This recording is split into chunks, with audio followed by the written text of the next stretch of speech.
Ready? The divided nation.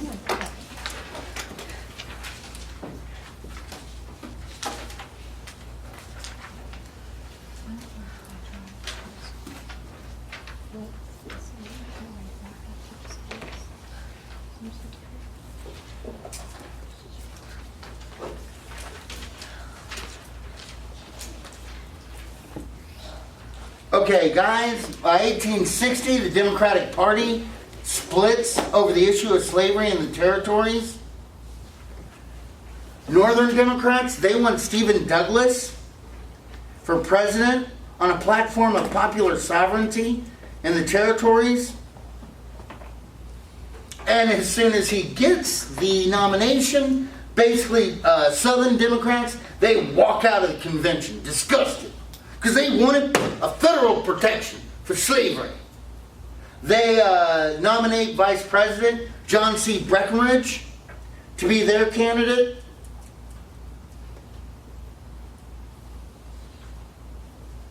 And the Constitutional Union Party nominated Bell. Basically, what these guys did was they ran so that nobody would get a majority, so it would have to go to the House of Representatives.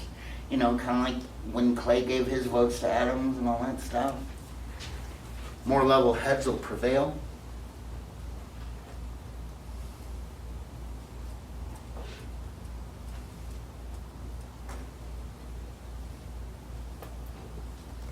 We're ready?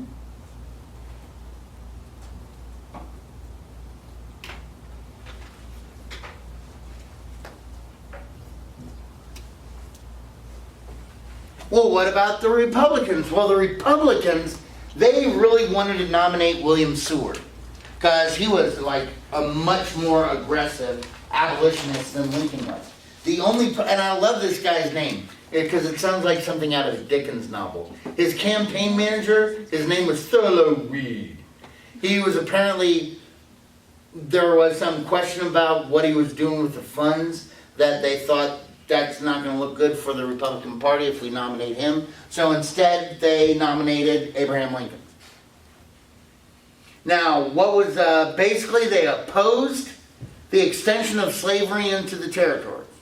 Because remember, just like I showed you, if you do not let slavery grow, it will die out. Because the free states are going to outnumber it.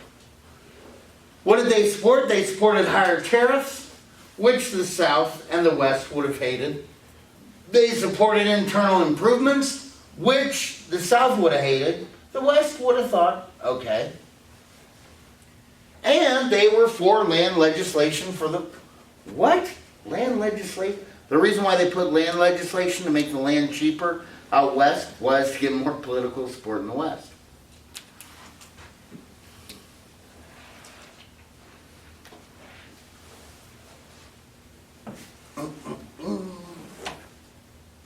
Where's Grace, by the way? She just bohemian lifestyle. She got on her motorcycle and we haven't seen her since. You kids.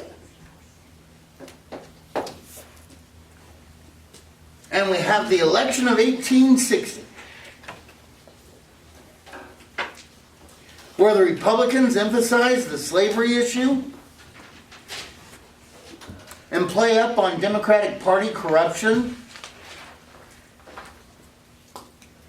Douglas, he attempted to save the Union by uniting moderate Democrats and the Constitutional Unionists, but it totally fails.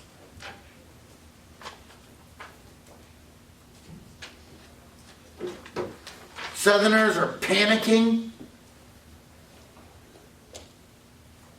at the thought of a Republican victory. You start having all these rumors that if Abraham Lincoln wins, there's going to be all these slave uprisings and revolts.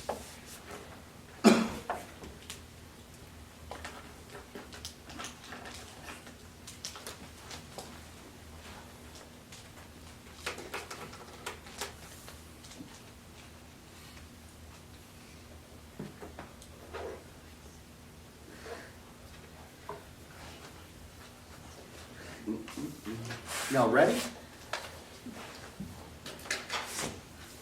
And when the smoke clears, what they never thought would have happened, happened. Lincoln won all of the northern states, plus California and Oregon, giving him 180 electoral votes, which was enough to win the presidency, even though he only had 40% of the popular vote. So he did not win by a majority. Hey. Kind of like our current governor, Abbott, who, by the way, I did not vote for. I voted for the Libertarian. Yeah, somewhere my vote went.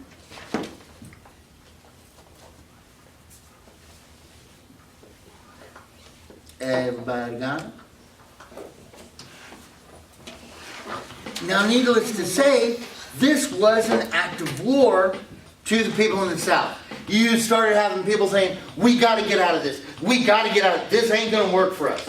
John J. Crittenden, meanwhile, he really wants the country to get back together. He's running around trying to say, look, let's just go back. Let's go back to the compromise of 1828. We were all happy then. Let's do the Missouri. Come on, Missouri compromise, come on. And to this, Lincoln said, no, we're not going to do that, because that would allow more slave states in. I'm not for that at all.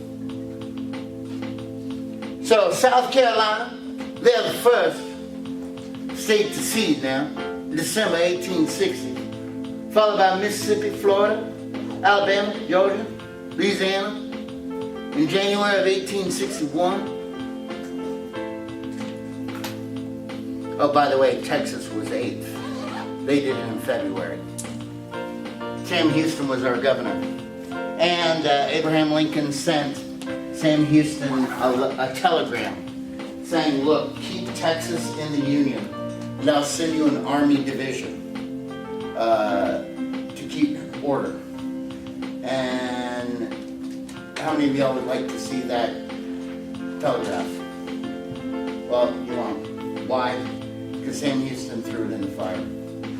He didn't want to see any more blood being brought upon Texans. You know, by this time he's old. The next day when they were making people like the Texas government take their oath to the Confederacy, he sat in the basement of the Alamo whittling. So he wasn't there, so he got kicked out of his seat. Another guy was thrown into his place.